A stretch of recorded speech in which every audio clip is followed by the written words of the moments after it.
A 68-year-old millionaire spends Christmas Eve completely alone in his decorated mansion, while his 3 adult children ski in the Swiss Alps, spending his money at luxury resorts.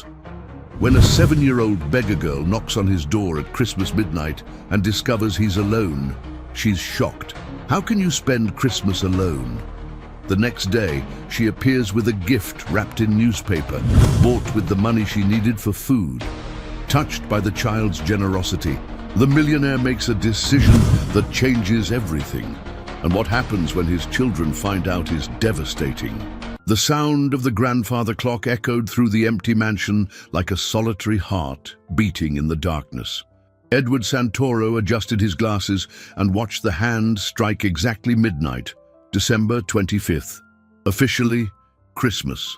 At 68, the wealthiest developer in the state found himself utterly alone in his 10,000 square foot estate, surrounded by every Christmas decoration money could buy. The colored lights blinked in perfect synchrony around the great room, reflecting off the Italian marble floor like tiny rainbows trapped in time. The artificial cinnamon scent from imported sachets mingled with the aroma of the 15-foot Fraser fir that dominated the center of the room. Every ornament had been hand-selected by professional decorators, every gold ribbon positioned with millimeter precision, all perfect, all expensive, all empty. Edward rose from his genuine leather armchair and walked to the panoramic window. Through the bulletproof glass, he watched the neighboring estates, where entire families were embracing around bountiful tables. Children ran across manicured lawns with new toys. Fathers carried sleeping children in their arms. Grandparents distributed kisses and smiles. The muffled sound of laughter and animated conversation reached him like a distant melody from a world to which he no longer belonged. His trembling hands had held the phone for over an hour, dialing and deleting his children's numbers.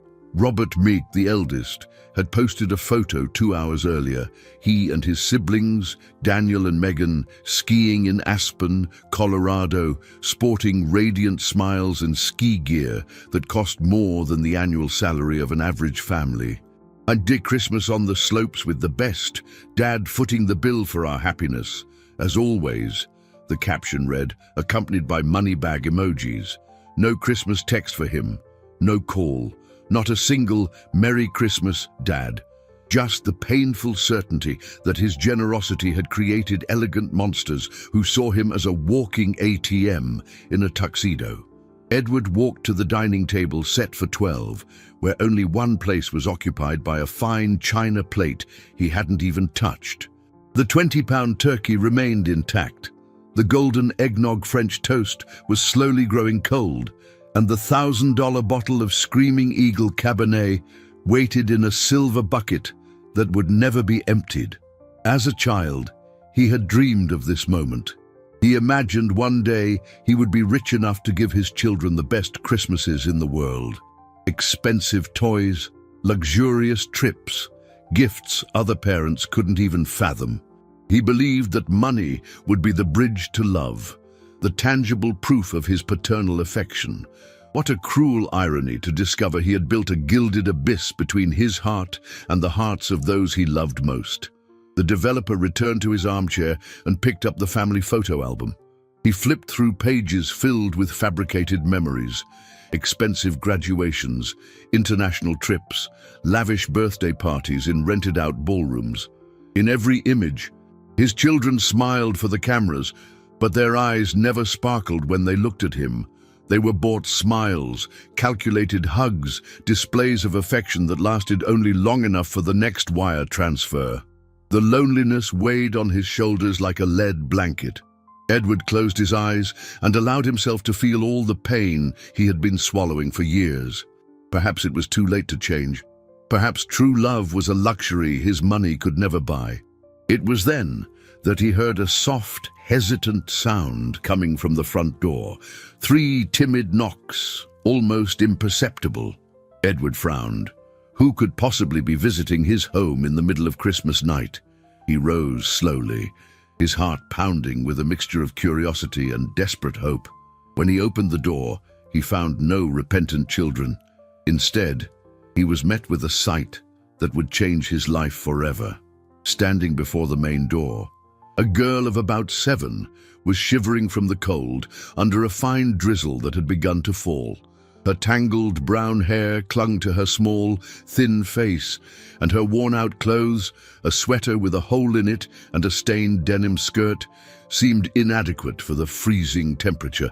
Her bare feet shifted nervously on the welcome mat, leaving muddy prints on the imported fabric.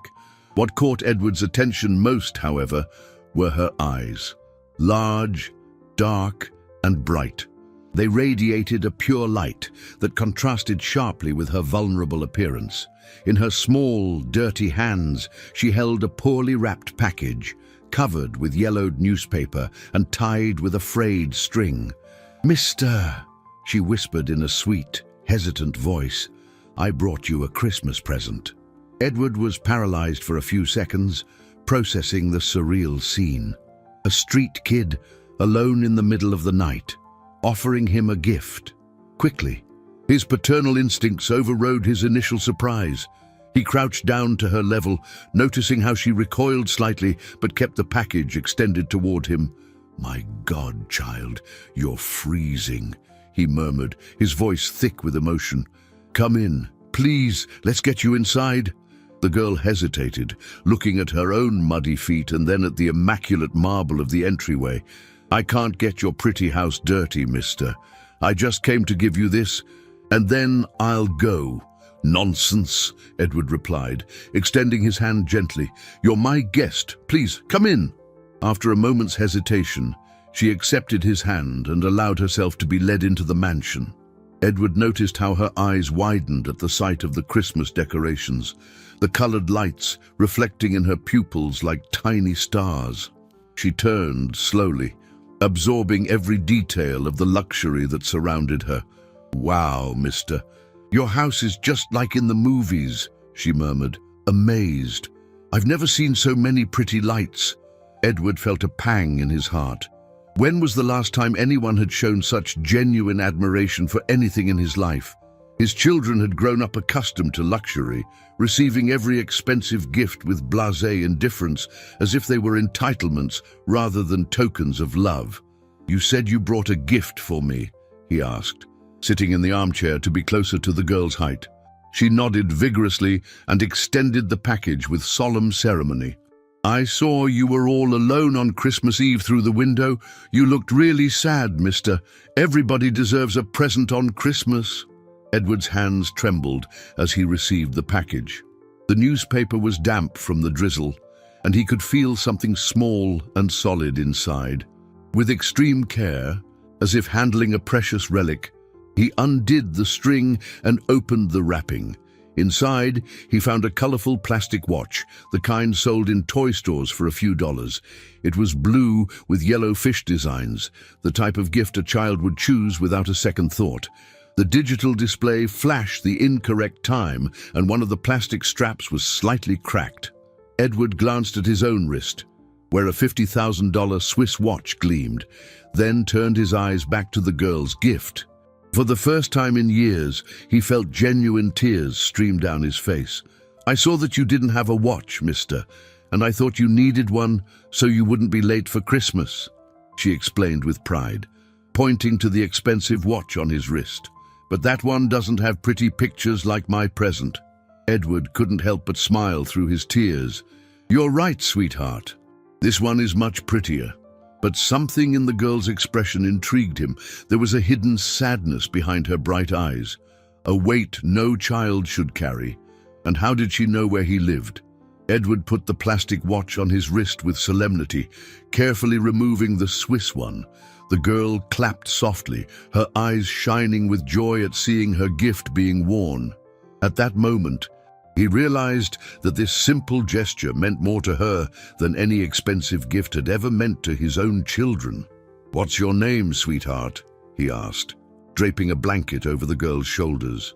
"Sophia," she replied, snuggling into the soft blanket. "Sophia Helen, but everyone just calls me Sophia." "That's a beautiful name. And tell me, Sophia, where do you live? Do your parents know where you are?" The girl's smile faltered for an instant, and she looked down. I live at Aunt Martha's haven. I don't have a mommy or a daddy. Edward's chest tightened.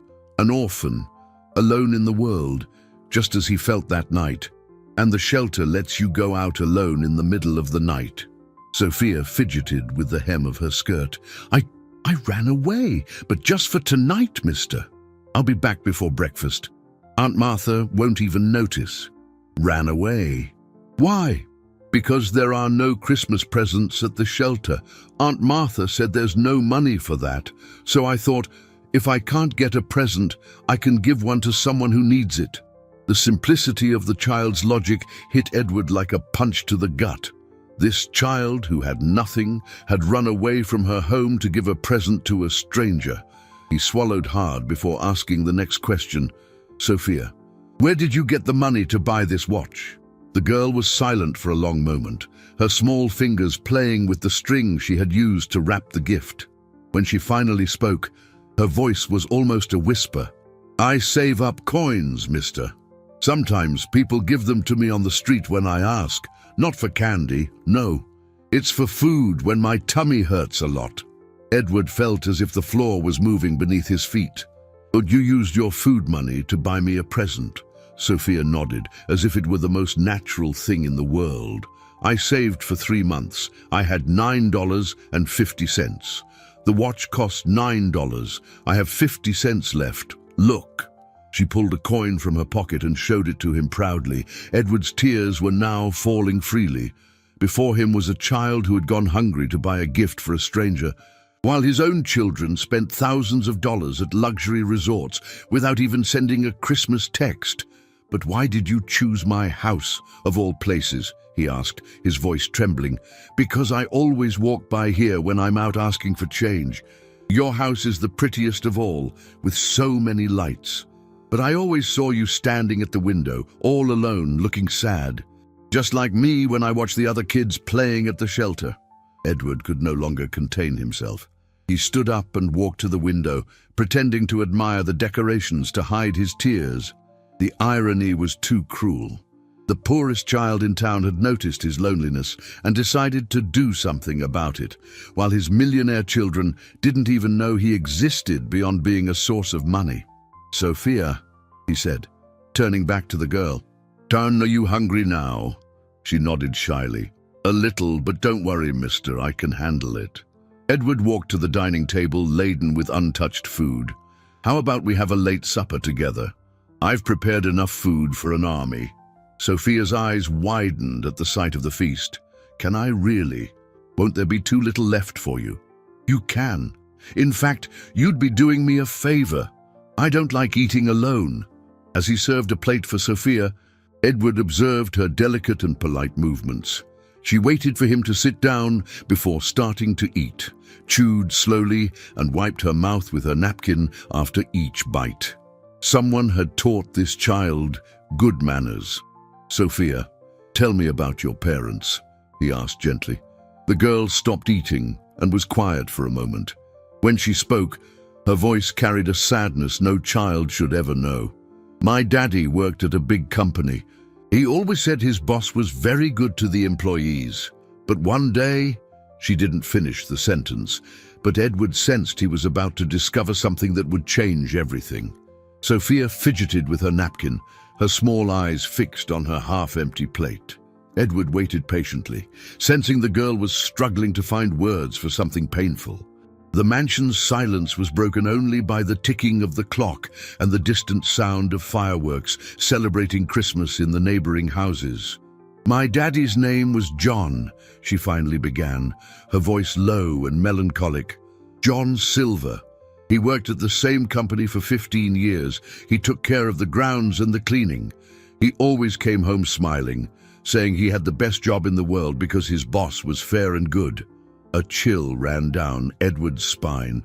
Something about that story was stirring an uncomfortable memory in his mind, but he couldn't quite place it. He used to take me to see the company from a distance sometimes, Sophia continued, a faint, sad smile on her lips. He said that one day I could study and work in a nice place like that, that the boss liked to help the employees' children. "And what happened to him?" Edward asked, though he already feared the answer. "Daddy got laid off 2 years ago. He cried a lot that day. He said the boss's sons had taken over the company and didn't want the old employees anymore, that they wanted to save money." The fork slipped from Edward's hand, clattering against the plate. His children had taken executive positions in the company 2 years ago, insisting they needed to modernize management and optimize costs. He had allowed it, trusting their judgment. "Daddy looked for work everywhere," Sophia continued, oblivious to the shock her words were causing. "But he was older, and people didn't want to hire him. He got very sad. He stopped smiling. He stopped eating right." Edward vaguely remembered a meeting where Robert had presented a list of necessary cuts to personnel, names and numbers on a cold spreadsheet. He had signed the documents without question, trusting his son's expertise in modern management. "Mommy was already sick for a long time," Sophia went on. "When Daddy lost his job, she got worse. We didn't have money for her medicine. She died last winter." The girl's words echoed through the room like gunshots. Edward felt the weight of every sentence, every detail of the tragedy he had possibly helped create without knowing.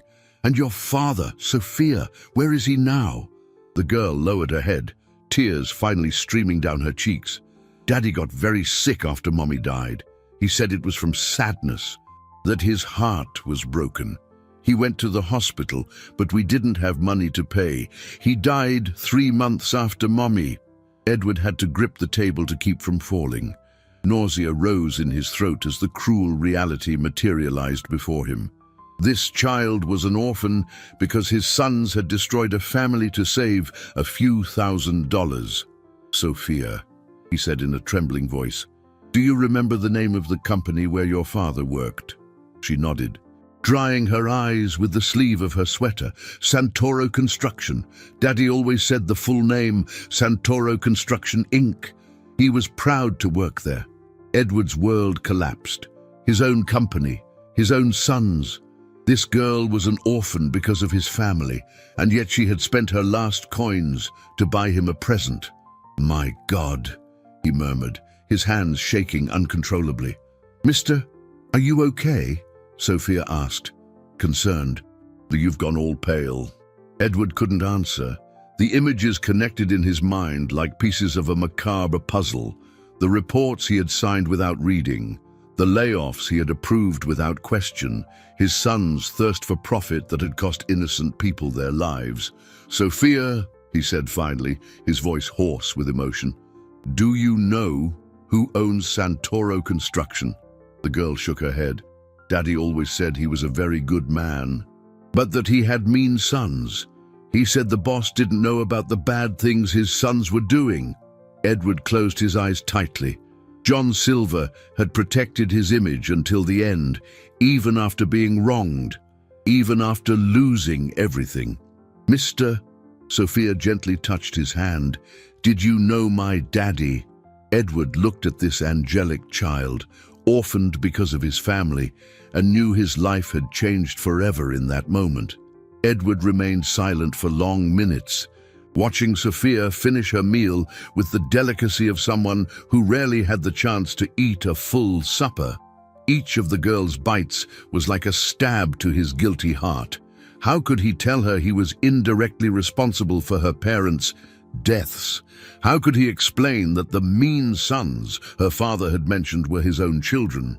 "Sophia," he said finally, choosing his words carefully, "tell me more about your life at the shelter." The girl wiped her mouth with her napkin and sighed. "Aunt Martha's haven has 23 kids. She does what she can, but there isn't enough money. Sometimes there isn't enough food for everyone, so the bigger kids let the little ones eat first. And you're one of the bigger ones." Sophia shook her head. "No, mister, I'm still small, but I always share my food with the babies. They need it more than I do." Edward felt his heart shatter once more. This child, who had lost everything because of his family, still found the strength to care for others.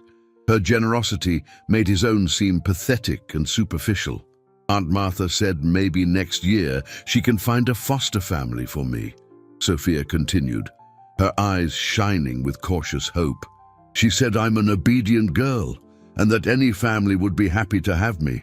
I'm sure they would, Edward murmured, fighting back tears. You're special, Sophia. Very special. Just then, Edward's phone rang. He glanced at the screen and saw it was Robert, his eldest son. For a moment, he considered not answering, but curiosity won out. Hello? Dad! Robert's voice was cheerful and slightly drunk. Merry Christmas! You won't believe the party we're having at the hotel. The champagne is over €1,000 a bottle. Edward closed his eyes, feeling sick. Merry Christmas, Robert. How are you all? We're great. Dan met a French model, and Megan is dating some Italian count. I'm blowing a fortune at the casino, but you always said money is for making us happy, right? Yes, Edward replied mechanically, watching Sophia, who was politely playing with her dessert. Oh, Dad, we just called to let you know we're extending the trip. We met some friends from Milan who have a yacht in the Mediterranean. We're going to spend New Year's sailing. You don't mind wiring another 50,000, do you? You only live once. Edward looked at Sophia, then at the plastic watch on his wrist. $50,000. Enough to support the entire shelter for a year. Enough to give dignity to dozens of orphaned children. Robert, answer me something, he said, his voice taking on a coldness that his son noticed. Sure, Dad. What is it? Do you remember John Silver? There was a pause on the other end of the line. John Silver? I don't think so. Why? An employee you fired 2 years ago, 15 years with the company. Oh, Dad, we fired so many. It was necessary for the company's efficiency. Why are you asking about this on Christmas Eve? Edward looked at Sophia, who was watching him with childish curiosity. No reason. Have fun on your trip. Thanks, Dad. You're the best. Can the money be in the account by morning? We'll talk later, Edward said, and hung up. Sophia tilted her head. Was that your kids, mister? It was? They sound happy. You must be a very good dad. Edward laughed bitterly. You think so? Of course.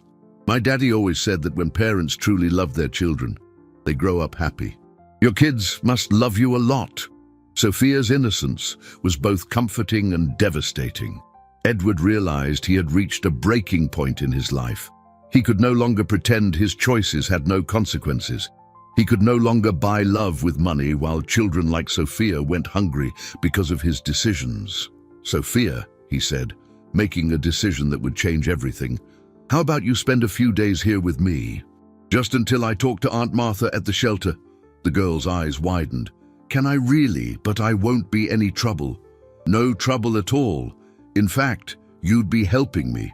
This house is too big and quiet for just one person. Sophia smiled for the first time since she'd arrived, a pure, radiant smile that lit up the entire room. Edward knew he was about to make decisions that would shake his family and his company.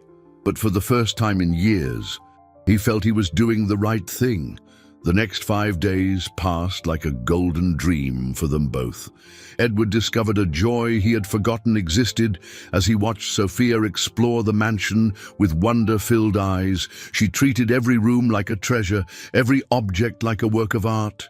She never broke anything, never demanded anything, just appreciated everything with the pure gratitude of someone who knows the value of simple things. In the mornings, they had breakfast together on the veranda, watching the garden where Sophia had discovered a family of robins. She had invented names for each bird and told stories about their imaginary adventures. Edward, who hadn't paid attention to the garden in years, now found himself watching every flower, every rustle of the leaves in the wind.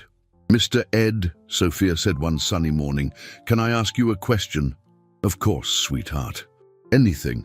Why do you live all alone in such a big house? Don't you get scared? Edward reflected on the question. How could he explain to a child that he had traded genuine relationships for financial transactions? Sometimes I do feel lonely, he admitted, but now that you're here, the house feels more alive. Sophia smiled and took his hand. When I leave, You can visit the shelter.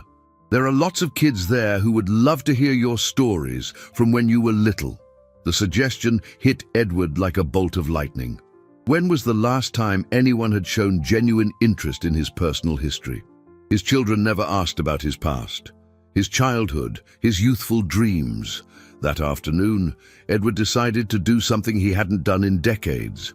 He called his office and cancelled all his meetings for the week. He wanted to spend time with Sophia, show her the city, maybe take her to buy new clothes. "You don't have to buy anything for me, mister," she protested when he mentioned the idea. "Aunt Martha always says we should be grateful for what we have. But I would like to do this for you, Sophia. It would be my pleasure." "Okay then, but only if you let me pick a present for you too." Edward laughed. "You've already given me the best present of all," he said, showing her the plastic watch he hadn't taken off his wrist. As they walked through the shopping mall, Edward watched how Sophia interacted with the world. She greeted security guards, thanked salespeople with exemplary politeness, and marveled at window displays his own children would find mundane. In a toy store, she spent long minutes admiring a simple doll. "This one is the prettiest," she whispered, gently touching the doll's hair. "Oh, do you want to take her home?" Sophia shook her head. "No, mister, I'm just looking. At the shelter, we learned to just look at the pretty things." Edward felt his heart ache. Without Sophia noticing, he signaled a saleswoman and bought not only that doll but several others for the children at the shelter. On the way back, Sophia asked, "Mr. Ed, are your children coming back from their trip soon?" "I don't know," he answered honestly. "They like to travel. They must miss you." Edward didn't know how to respond. The truth was, his children only contacted him when they needed money. In the past few days, he had only received texts asking for bank transfers. "Sophia, tell me something. If you could ask for anything in the world, what would you ask for?" The girl thought for a long moment. "I'd ask for my mommy and daddy to come back, but since that can't happen, I'd ask for all the kids at the shelter to have a family that really loves them. And for you, you wouldn't ask for anything for yourself?" "I already got it," she said, smiling. "I got these days with you. It's been like having a kind grandpa." Edward had to pull the car over as tears blurred his vision. No one had ever said such simple, touching words to him. That night, while Sophia slept in the guest room he had decorated especially for her, Edward made a decision. He called his lawyer and scheduled an urgent meeting. It was time to make radical changes in his life. But what he didn't know was that his children had already found out about Sophia, and they were planning an intervention that would shake everything. The mansion door burst open at 7 o'clock on a cold Monday morning. Edward was making pancakes for Sophia when he heard loud voices and hurried footsteps echoing through the entrance hall. His heart pounded. He recognized those voices perfectly. Robert, Daniel, and Megan had returned abruptly from their trip. "Dad, where are you?" Robert shouted, his voice thick with indignation. Sophia, who was sitting at the kitchen table playing with her new doll, looked at Edward with wide eyes. "Are those your children, mister?" "Yes," he murmured, a knot forming in his stomach. "Stay here, sweetheart. I'll go talk to them." Edward left the kitchen and found his 3 children in the main hall. Robert, at 35, wore an Italian wool coat that cost more than a teacher's annual salary. Daniel, 32, sported a gold watch Edward had given him the previous year. Megan, the youngest at 28, carried a designer handbag that could feed a family for months. "What a surprise," Edward said, forcing a neutral tone. "I thought you were staying away until New Year's." "Cut the act, Dad," Robert shot back, his eyes blazing with anger. "We know what you're doing. We came to deal with this immediately." "Deal with what?" Megan stepped forward, gesturing dramatically.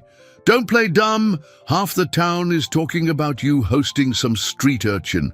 Our friends are laughing at us." "A needy child is not a street urchin, Megan," Edward said, his voice firming. "Oh, please," exclaimed Daniel. "Everyone knows you're having some kind of late-life crisis. First, it was the over-the-top philanthropy phase. Now this. How much is she asking for?" What do you mean? We're not idiots, Dad, Robert said, crossing his arms. This girl obviously found out you're rich and is running an emotional con. It's the oldest trick in the book. Edward felt a rising fury in his throat. Sophia is not a grifter. She is an orphan child who needs care. Sophia? Megan laughed sarcastically. You've even memorized the little con artist's name. Dad, this is pathetic. Watch your words, Megan. Or what? She challenged. Are you going to disinherit us for some kid off the street? At that moment, Sophia appeared at the kitchen door, timidly holding her doll. Her large eyes watched the scene with a mixture of confusion and fear. Edward noticed how she instinctively shrank back from the aggressive voices. Well, look at that, Robert said with disdain. The performer herself. Sophia approached Edward and held his hand. Mr. Ed, are they mad at me? The innocent question hit Edward like a fist. He looked at his children and saw 3 cruel strangers where he once saw family. How had he created people so cold and calculating? No, sweetheart, he said softly. No one is mad at you. What is this charade? Daniel exploded. Dad, end this now. Send that girl away before she causes more trouble. The only ones leaving are you, Edward said, his voice ice cold. The 3 children fell silent, shocked by their father's harshness. What did you say? Robert asked, incredulous. You heard me. Get out of my house, now. You've completely lost your mind, Megan yelled. This child has brainwashed you. Sophia began to tremble beside Edward. She didn't understand why these people were so angry, why they were yelling at her kind friend. Mr. Ed, she whispered, I can go if they want me to. I don't want to cause trouble for your family. Sophia's generous offer in the face of his children's cruelty was the last straw for Edward. He knelt and held the girl's hands. You're not going anywhere, Sophia. This is your home. At 2. When he stood up, his eyes were as hard as stone as he faced his children. If you can't accept a needy child in our home, then it's you who no longer belong here. Dad, Robert said, his voice taking on a threatening tone. I don't think you understand the gravity of the situation. Maybe it's time we review who's competent to make decisions in this family. The air in the room grew heavy. Edward realized his children hadn't just returned to express their discontent. They had a plan, and that plan posed a threat he had not yet fully understood.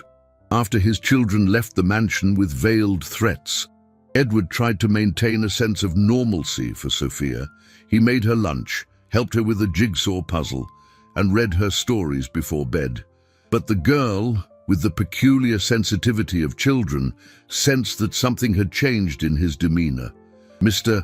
Edward, she said the next morning, are you sad because of yesterday? Edward gently stroked her hair. Don't you worry about me, sweetheart. Sometimes adults have to solve complicated problems. Your children didn't like me. That has nothing to do with you, Sophia. You're not the problem. She nodded, but Edward could see the child was carrying an unnecessary weight on her shoulders. He decided to do something special to cheer her up. They would visit the shelter so she could see the other children, and he could meet Aunt Martha. Aunt Martha's haven was a modest 2-story building, recently painted but still showing signs of need. When Edward and Sophia arrived, they were greeted by a woman in her 50s with graying hair and tired but kind eyes. Sophia, my dear, exclaimed Aunt Martha, hugging the girl. I was so worried about you. I'm sorry I ran away, Aunt Martha. But look, Sophia proudly showed the plastic watch on Edward's wrist. I got to give someone a Christmas present. Martha looked at Edward with a mixture of gratitude and apprehension. You must be Edward. Sophia has told me so much about you. It's a pleasure to meet you, Edward said. Sophia is an extraordinary child. As they talked in the small office, Edward watched the other children playing in the yard through the window. Many seemed well cared for, but he could see the need in the details. Mended clothes, old toys, the expression of those who know scarcity. May I be frank with you, sir? Martha asked. We had a strange visit yesterday. Edward frowned. What do you mean? 3 well-dressed people came here asking about Sophia. They claimed to be distant relatives interested in adopting her. They asked a lot of questions about her past, about her parents. Edward's blood ran cold. Did they give you their names? They didn't properly identify themselves. But something felt wrong. The woman asked questions as if she already knew the answers, and the older man was taking pictures of the shelter without permission. Edward knew exactly who those visitors were. His children were investigating Sophia, probably looking for something to use against her or him. "Aunt Martha," he said carefully, "may I ask a delicate question? How are the shelter's finances?" She sighed deeply. "Not great, to be honest. We rely on donations, and government funding barely covers the basics. Sometimes I have to choose between food and medicine." Edward looked at Sophia, who was playing innocently with the other children. "And if I wanted to make a significant donation, something that could solve your financial problems for a few years?" Martha's eyes filled with tears. "That would be a miracle, Mr. Santoro. But I can't accept charity in exchange for Sophia. She is not for sale." "That's not it," Edward hurried to clarify. "I'd like to help because it's the right thing to do. And about Sophia, I'd like to begin the adoption process." Martha was silent for a long moment. "Are you sure, sir? It's a huge responsibility. I'm absolutely certain. Sophia has changed my life more in 1 week than anything has in years." That afternoon, Edward hired a lawyer specializing in adoption and wired $200,000 to the shelter's account. When they returned home, Sophia was beaming with happiness, having seen her friends and knowing they would have food and proper care. But the joy was short-lived. Upon arriving at the mansion, they found an official-looking car parked in the driveway. 2 men in suits were waiting at the door, a psychiatrist and a court officer. "Mr. Edward Santoro?" the officer asked. "Yes. We have here a court petition filed by your children questioning your mental capacity to manage your assets. You are required to undergo a psychiatric evaluation." Edward felt the floor drop out from under him. His children had taken the first step in trying to have him declared legally incompetent, and the child, the psychiatrist added, will need to be removed from the home until this situation is resolved, for safety reasons. Sophia grabbed Edward's hand, her eyes filling with tears. "Mr. Ed, did I do something wrong?" Edward crouched down and hugged the girl tightly. "You did nothing wrong, my angel. Nothing at all." But as he held her, he knew the real battle was just beginning. The social worker arrived 2 hours later, a middle-aged woman with a professional but not unkind expression. Edward could tell she wasn't comfortable with the situation, especially when she saw how Sophia clung to him with growing desperation. "Mr. Santoro," the social worker explained, "I understand this is difficult, but it's temporary. Until the courts resolve the matter of your legal capacity, Sophia must return to a supervised environment." "But she's safe here," Edward protested. "She's well cared for, well fed, happy." "I don't doubt that, sir. But the law is clear. When there are questions about the mental capacity of a temporary guardian, the child must be protected." Sophia began to cry softly, hiding her face in Edward's chest. "Mr. Ed, I don't want to go. Please don't send me away." Edward felt his heart break. He knelt before the girl and held her small face between his hands. "Sophia, listen to me. This is only temporary. Do you hear? I'm going to fix this, and you'll be back home in a few days. Promise?" "I promise," he said, fighting back tears. "And you know what you're taking with you? Your new doll and all the clothes we bought. And this," he took the plastic watch she had given him from his own wrist, "is for you to keep. To remember that I'll always be thinking of you." Sophia took the watch with trembling hands. "But now you won't have a watch, mister." Edward smiled through his tears. "I have another one, but this one is special. It's our love watch." While Sophia packed her small bags, Edward spoke privately with the social worker. "Please," he begged, "can she go back to Aunt Martha's haven? Aunt Martha knows her and takes good care of her." "I'm afraid that's not possible," the woman replied regretfully. "There's an anonymous complaint alleging the shelter is an unsuitable environment. Sophia will be transferred to a state-run facility in a remote county upstate." Edward turned pale. An upstate county was hours away. An anonymous complaint. Who would do such a thing? The social worker didn't answer, but Edward already knew. His children had orchestrated everything to push Sophia as far away from him as possible. The farewell was devastating. Sophia wept uncontrollably as the social worker led her to the official car. She kept looking back, waving to Edward, who remained at the mansion's door, feeling completely powerless. "Mr. Ed," she yelled through the car window, "you're really coming to get me?" "I am, my angel. I'll count the days." The car disappeared around the bend in the road, and Edward collapsed at the front door. For the first time in decades, he cried like a child. In the hours that followed, the mansion returned to its former oppressive silence. Edward wandered through the rooms like a ghost, touching the objects Sophia had used. The hot chocolate mug, the half-finished puzzle, the cushion where she'd snuggled to listen to stories. The phone rang several times. It was reporters who had gotten wind of the story from anonymous sources. "Is it true you're being sued by your own family? Can you confirm you've been accused of mental incompetence over a street child?" Edward unplugged the phone from the wall. His children had not only separated him from Sophia, but they were also destroying his public reputation. The next morning, he was visited by his personal lawyer, Dr. Henry Alpert, a man in his 70s who had known the family for decades. "Edward," the lawyer said, sitting in the living room, "the situation is serious. Your children have hired a legal team specializing in conservatorship cases. They're alleging you're suffering from senile dementia and that your fixation on this child is evidence of mental deterioration. That's absurd, I know, but they have circumstantial evidence. The excessive donations to orphanages, the social isolation, and now taking in an unknown child. To a judge who doesn't know you personally, it could look like erratic behavior." Edward stood and walked to the window. "Henry, tell me the truth. Can they win?" The lawyer sighed. "If they can prove mental incapacity, yes. They would assume total control of your assets and personal decisions. You would become legally like a child under their guardianship." The cruel reality hit Edward hard. His children didn't just want his money, they wanted to completely erase his autonomy and, in the process, ensure Sophia would never be part of his life again.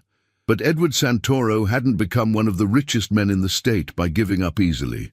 If his children wanted a war, he would give them exactly that. Edward hired the best private investigator in the city, an ex-cop named Marcus Silva. For 3 days, Marcus dug into every detail of his children's lives, and the results were more shocking than Edward could have ever imagined. "Mr. Santoro," Marcus said, spreading documents across the office desk, "what I've found will shake you to your core. Your children aren't just greedy, they're criminals." Edward leaned over the papers, his eyes scanning spreadsheets, bank statements, and photographs. "Explain everything. First, the Christmas donations you made annually to orphanages.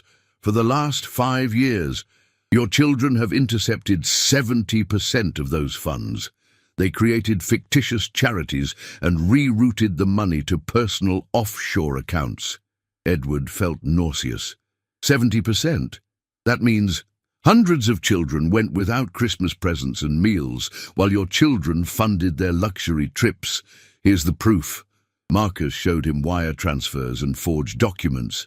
"My God," Edward murmured, his hands shaking. And the company.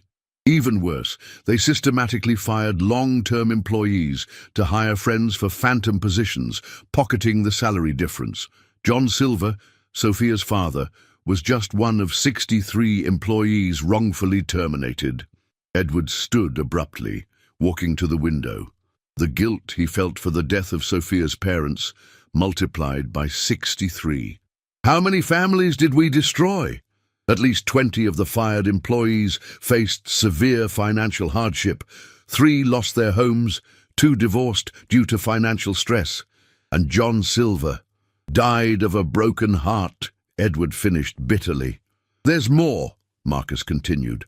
They bribed social services officials to have Sophia transferred to a specific facility upstate, a facility with a history of neglect and abuse. Edward turned sharply. What do you mean?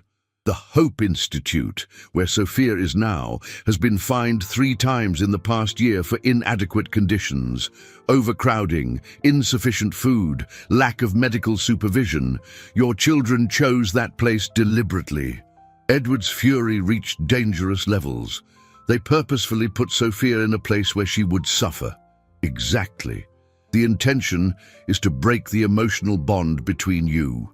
If Sophia is traumatized and sick, when you finally get to see her, she might reject you by associating you with the pain. Edward slammed his fist on the desk with such force that Marcus flinched. I want to sue my children for all of this. I want them in prison. Mr. Santoro, calm down. We have enough evidence to destroy them legally, but we need to be strategic. If we act emotionally now, they could use it as proof of your mental instability. Edward forced himself to take a deep breath. What do you suggest? First, we need to ensure Sophia's safety.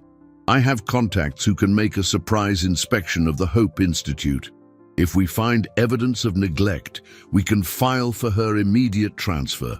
Do it today. Second, we'll gradually expose your children's crimes during the conservatorship hearing. We'll turn their offense into our defense. That afternoon, Marcus called with alarming news. Mr. Santoro, my contact was at the Hope Institute. Sophia is sick. She's developed a respiratory infection and isn't receiving proper treatment. Edward felt the world spin. How is she emotionally?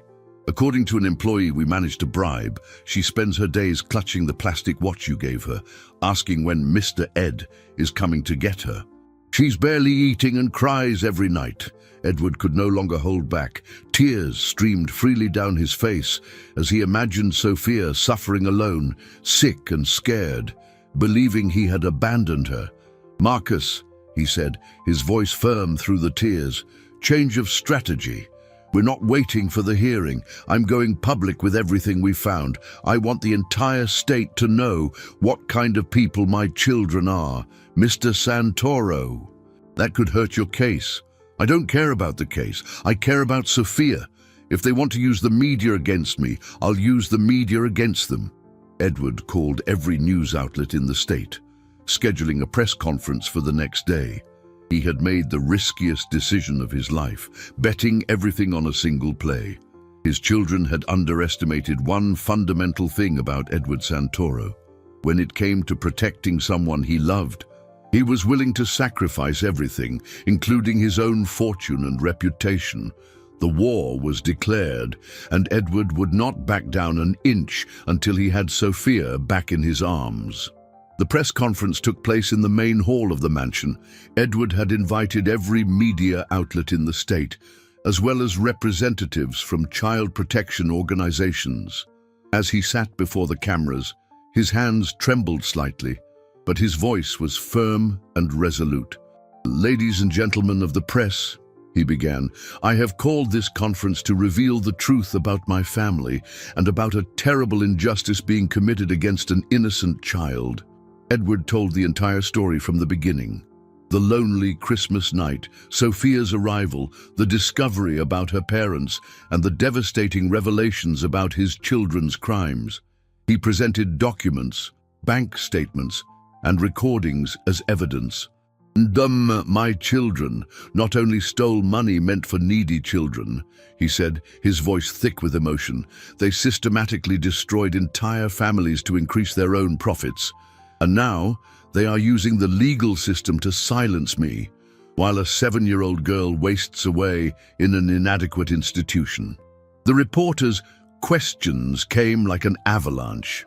Edward answered everyone with brutal honesty, exposing every sordid detail of his children's greed.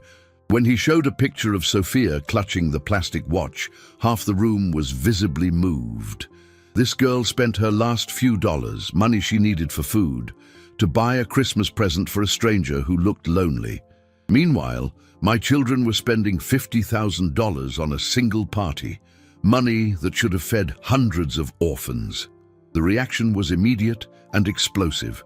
Within 2 hours, the story was on every television channel and news website. Social media was ablaze with outraged comments about Robert, Daniel, and Megan Santoro. Hashtags like "Justice for Sophia" and "Ask Kids Over Cash" went viral. Robert called furiously that afternoon. "Dad, have you gone completely insane? You've just destroyed our reputation." "Good," Edward replied coldly. "That was precisely the point. You don't understand the consequences. Our friends are avoiding us. We've lost major contracts. The company is under investigation. Perhaps you should have thought of that before you stole money from orphan children." "This is a declaration of war, Dad," Robert threatened. "If you think we're dropping the conservatorship case, you're dead wrong. Now we have even more evidence of your mental instability. Do what you want. I have nothing left to lose." But Edward was wrong. He still had so much to lose, and his children were about to show him exactly how far they were willing to go. The next morning, Marcus called urgently. "Mr. Santoro, you need to get to the hospital immediately. Sophia had a severe respiratory crisis and has been admitted." Edward felt the world collapse. "How is she?" "Stable, but she had to be intubated. The neglect at the institute was criminal. She developed a pneumonia that could have been prevented with basic care." Edward drove to the hospital like a madman, running red lights and breaking speed limits. When he arrived at the pediatric ICU, he found Sophia connected to several machines, her pale skin contrasting with the colorful plastic watch she still clutched tightly. "Mr. Ed?" she whispered when he approached the bed, her voice weak but full of relief. "You came for me?" Edward held her small hand, fighting back tears. "Yes, my angel, Dad's here. I'm never going to leave you alone again." "Dad?" Sophia smiled faintly. "Are you really going to be my dad?" "If you'll have me, yes, forever." At that moment, Robert, Daniel, and Megan appeared at the ICU door, flanked by 2 private security guards and a court officer. "Mr. Edward Santoro," the officer said, "I have here a court order prohibiting your contact with the minor, Sophia Helen. You need to step away immediately." Edward rose slowly, his eyes meeting Sophia's, who began to cry softly. "Mr. Ed, don't leave me again."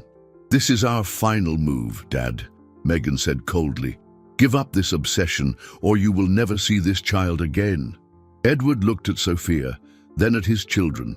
The choice was before him: his fortune and social status, or a 7-year-old girl who had changed his life with a $9 gift. The decision was easier than he could have ever imagined. Edward looked at the court officer, then at his children, and finally at Sophia, who watched him with eyes full of tears and hope. In that moment, all hesitation vanished. He knew exactly what he had to do. "You want my fortune?" he said calmly, pulling his phone from his pocket. "You can have it." Edward called his lawyer, keeping the phone on speaker for everyone to hear. "Henry, I need you to execute those documents we prepared yesterday." "Yes, all of them. Now." "Dad, what are you doing?" Robert asked, the confidence in his voice beginning to crack. "I am resigning as CEO of the company and transferring 60% of my fortune to a charitable trust for orphanages and children in need," Edward replied, never taking his eyes off Sophia. "The remainder will go into a trust for Sophia, with you, Henry, as the administrator." Daniel laughed nervously. "You're bluffing. You wouldn't do that." "Henry," Edward continued into the phone, "I also want you to execute the donation of the mansion to the Children's Hope Foundation. Yes, the entire property." "Dad, stop this!" Megan screamed, her mask of cold composure finally shattering. "And lastly," Edward said, his voice gaining strength, "I want you to sue my 3 children for embezzlement, fraud, And every crime you can prove. Use all the evidence Marcus gathered. The court officer stared, dumbfounded. He had never witnessed anything like it. A man voluntarily giving up a fortune worth hundreds of millions to protect a child. You don't understand, Edward continued, walking back to Sophia's bedside. For years, I thought money could buy love. But this little girl showed me that true love is priceless. She spent her last few dollars to give me a gift. Not because I was rich, but because I looked lonely. Sophia reached her small hand out to him, and Edward held it gently. So, you choose, he said to his children. You can try to have me committed and fight over the scraps of the fortune I've left, or you can get out of here and try to rebuild your lives far away from me. Robert was pale. You can't do this. We're your children. You chose to be my enemies the moment you put an innocent child in harm's way to protect your money, Edward answered. Now live with the consequences. At that moment, Aunt Martha appeared at the ICU door, accompanied by a judge and 2 lawyers. Edward smiled for the first time in days. Sorry for the delay, Aunt Martha said. We had to rush the emergency paperwork, but here is the court order for the temporary guardianship of Sophia by Mr. Santoro. The judge stepped forward. Mr. Santoro, considering the evidence presented regarding the neglect at the Hope Institute and your public demonstration of commitment to the child's well-being, we are granting provisional custody. Edward's children were stunned. They had lost everything in a matter of minutes. How did you? Daniel stammered. The press conference generated an unprecedented public outcry, the judge explained. We received over 1,000 calls from citizens demanding justice for Sophia. The case was fast-tracked. Edward knelt beside Sophia's bed and held her hand with infinite love. Sophia, my dear, would you like me to really be your dad? The girl's eyes shone through the weakness of her illness. Forever, Daddy. Forever and a day. Sophia smiled and clutched the plastic watch to her chest. But then we don't have to count the time alone anymore. As his children left the ICU, defeated and humiliated, Edward felt a peace he hadn't experienced in decades. He had lost a fortune but gained something infinitely more valuable, a family built on true love. Daddy, Sophia whispered, when I get out of here, can we buy another plastic watch? For you to remember that the most important time is the time we spend together. Edward kissed the girl's forehead gently. And you will buy the prettiest one in the store, my daughter. The prettiest one in the store. 3 weeks later, Sophia was fully recovered and adjusting to her new life. Edward had rented a smaller but cozy house with a garden where she could play safely. Every morning, they had breakfast together while planning their day, and every night, she fell asleep listening to stories from his childhood. The adoption process was finally complete. Sophia Helen Silva officially became Sophia Helen Santoro, Edward's legal daughter. On the day of the final hearing, she wore a light blue dress and proudly carried a small folder with all the documents. Now it's official, Daddy, she said, showing him the adoption certificate. We're a real family on paper, too. Edward had smiled more in the past few days than he had in the last few years. Sophia's happiness was contagious, turning every mundane moment into a small celebration. He discovered simple joys he had forgotten, helping with homework, making pancakes on the weekend, and listening to excited reports about her new friends at the private school she now attended. But not everything was resolved. Edward's children faced serious legal consequences. Robert was arrested for embezzlement and fraud, facing a 5-year sentence. Daniel had his assets frozen and was facing multiple labor lawsuits. Megan, the youngest, took a plea deal, but she lost all her financial privileges and had to get a regular job for the first time in her life. Santoro Construction was completely restructured. Edward kept a small stake as a consultant, but management was handed over to outside professionals. All the wrongfully dismissed employees were rehired with generous compensation packages. Daddy, Sophia asked one morning, are you sad about your other children? Edward stopped preparing their breakfast and knelt to her level. It was a difficult question, but Sophia deserved honesty. "I'm sad for the people they chose to be," he answered carefully. "But I don't regret choosing you. Sometimes in life we have to choose between what is right and what is easy." Sophia nodded seriously. "My first daddy always said that doing the right thing sometimes hurts, but it's always worth it." Edward felt a pang of emotion. John Silver had raised an extraordinary daughter in the few years they'd had together. That afternoon, they visited the cemetery where Sophia's parents were buried. Edward had commissioned new headstones with permanent flower arrangements and a small plaque, "John and Mary Silver, loving parents who raised an angel." Sophia knelt before the graves and spoke quietly to her parents, telling them about her new life. About Edward, about school. Edward stood a few feet back, respecting the intimate moment. "Daddy John, Mommy Mary," she whispered, "I found someone who takes care of me like you did. He gave me a home and so much love. I think you'd be happy." When they returned home, they found a surprise waiting at their door. Aunt Martha and 5 children from the shelter, all wearing new clothes and carrying bags. "Edward," Martha said with a radiant smile. The children wanted to personally deliver their thank you cards for the shelter's renovation. Aunt Martha's haven had been completely renovated with part of Edward's donation. New dormitories, a modern kitchen, a study hall, a playground, and enough funds to operate for years without financial worry. The children handed him handmade cards, filled with colorful drawings and touching messages. "Thank you, Mr. Ed. You're our hero." "Sophia is so lucky." Edward was moved as he read each card. A 6-year-old girl had drawn him and Sophia holding hands under a rainbow with the caption, "Families are made of love, not blood." "Daddy," Sophia said, tugging on his sleeve, "can I tell them about our special plan?" Edward nodded, smiling. "For all the Christmases to come," Sophia announced excitedly, "Our house is going to host all the kids from the shelter for Christmas Eve dinner. Daddy said we can have a huge party with presents for everyone." The children cheered and ran to hug Edward. In that moment, he understood that he had found exactly what he had always been searching for, a family built on genuine love, generosity, and mutual care.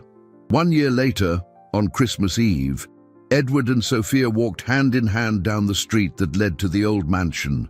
The property had been transformed into a residential center for children, with colorful gardens and the constant sound of children's laughter echoing through halls that once held only silence and loneliness. "Daddy," Sophia said, adjusting the bow on the red dress Edward had bought her especially for the occasion. "Do you miss the big house?" Edward looked at the girl who had completely changed his life. Now 9, Sophia had grown while keeping her natural sweetness, but had developed a confidence and joy that radiated wherever she went. Her eyes still shone with the same purity as when she had knocked on his door that cold Christmas night. "Never," he answered sincerely. "Our home now has something the mansion never had, true love in every corner." Sophia smiled and swung the bag she was carrying. "And today, all the kids are getting real presents." Over the past year, Edward and Sophia had established a routine that filled their lives with purpose. Every week they visited the shelter, helped with educational activities, and got to know each child by name. Edward discovered a natural talent for storytelling, while Sophia had become the caring older sister all the younger children adored. That year's Christmas Eve dinner was going to be special. 43 children from the shelter, plus Aunt Martha and her staff, would gather at Edward and Sophia's home for a celebration that promised to be one for the memory books. When they arrived home, they found the garden decorated with colorful lights and a long table set up on the lawn, laden with food prepared with love. Edward had hired a team of caterers, but he and Sophia had insisted on personally preparing the dessert, a giant chocolate cake shaped like a watch. "Daddy, they're here!" Sophia shouted, running to greet the bus that brought the children from the shelter. Edward watched his daughter organize the welcome with a maturity that was impressive for her age. She greeted each child individually, helped the little ones get their food, and made sure no one was left alone or too shy to join in. During the dinner, Edward was called upon to give a speech. He rose slowly, looking at all the attentive little faces turned toward him. "Children," he began, his voice thick with emotion, "2 years ago, I was all alone in a huge house, thinking I had everything I needed. Then a brave little girl knocked on my door with a gift that changed my life forever." He looked at Sophia, who was smiling proudly from across the table. "That gift taught me that the value of something isn't in its price, but in the love with which it's given." Sophia spent her last few dollars to buy a plastic watch for a stranger, and in doing so, she gave me the most precious gift of all, a family built on true love. The children applauded, and a few of the staff, including Aunt Martha, discreetly wiped their eyes. "So," Edward continued, "tonight I want to give each of you 2 gifts. First, this." He held up dozens of colorful plastic watches. "So you will always remember that the most important time is the time we spend caring for one another." The children buzzed with excitement as they received their watches. "And second," Edward paused dramatically, "I want to announce that half of the remaining funds from my former fortune will be used to create a scholarship program, so that every one of you can go to good schools and achieve your dreams." The silence was followed by an explosion of joy. Children ran to hug Edward, some crying with emotion, others laughing too loudly to speak. Sophia approached her father and took his hand. "Daddy, can I say something?" Edward nodded, crouching down to her level. "Thank you for teaching me that families aren't made by blood, but by the choices we make every day to love and care for each other." Edward hugged his daughter tightly, feeling infinite gratitude for that Christmas night 2 years ago, when a 7-year-old girl gave him more than he could ever repay. As he watched all those children playing in the garden, Edward understood the most important lesson of his life. True wealth is not measured in bank accounts, but in the number of smiles you can create, the number of tears you can dry, and the love you plant in the hearts of those who truly matter. The plastic watch on his wrist showed midnight when Sophia approached him one last time. "Merry Christmas. Daddy, thank you for never letting me spend another Christmas alone." "Thank you, my daughter," Edward replied, looking up at the starry sky, "for showing me that the most precious gift is having someone to truly love."